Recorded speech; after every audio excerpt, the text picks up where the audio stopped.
भारताच्या घटनेमध्ये 74वी राज्यघटना दुरुस्ती झाली आणि स्थानिक स्वराज्य संस्थांना स्वायत्तताचा निर्णय झाला आणि त्यावेळीपासून प्रत्येक स्थानिक स्वराज्य संस्था आपापले निर्णय आपापल्या शहरासाठी घेऊ लागले। परंतु राज्य शासन आणि केंद्र शासनाने 2018 पासून असे एक विचित्र निर्णय द्यायला सुरुवात केली आहे।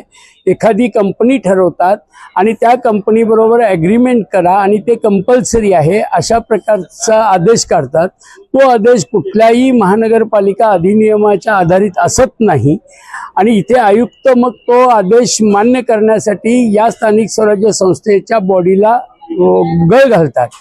2018 मध्ये ESL कंपनीला असाच निर्णय झाला आणि ESL कंपनीचे अनेक वर्ष गोंधळ निर्माण झाले। कोल्हापूरला नीट लाईट नाही मिळाली आणि आज परत अशाच प्रकारचा एक GR घेऊन एक कंपनी घेऊन या बॉडी पुढे आलेली आहे। त्यामुळं या GRला हा चुकीचे GR आहेत, हा आमच्या स्वायत्ततेला धक्का देणारा आहे। स्थानिक स्वराज्य संस्थेचं अस्तित्व अबाधित न ठेवणारा निर्णय आहे आणि म्हणून हे राज्य शासनाला कळवावं आणि अशा प्रकारचे निर्णय आम्हाला घ्यावेत असं त्यातलं भूमिका आज आम्ही महासभेत मांडलेली आहे।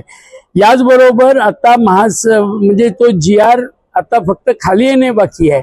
आरोग्य खात्याला लागणारी जी संपूर्ण मशिनरी आहे ती मशिनरी देखील राज्य शासन स्वतः खरेदी करणार आणि आम्हाला देणार आहे, पण त्याचे पैसे मात्र आमच्याकडनं वसूल करणार आहेत। ही अशा पद्धतीची जर एकदा प्रथा सुरू झाली तर स्थानिक स्वराज्य संस्थेला कोणतेही महत्त्व राहणार नाही, स्थायी समितीला कुठलंही महत्त्व राहणार नाही। आर्थिक देवघेवणीचे, विनियोगाचे, खरेदीचे अधिकार हे जे स्थायीला घटनेने दिलेले आहेत, कायद्याने दिलेले आहेत, त्याचा काहीही अर्थ उरणार नाही। म्हणून हे राज्य शासनाकडे ह्या सगळ्या बाबी निदर्शनाला आणणं गरजेचं आहे।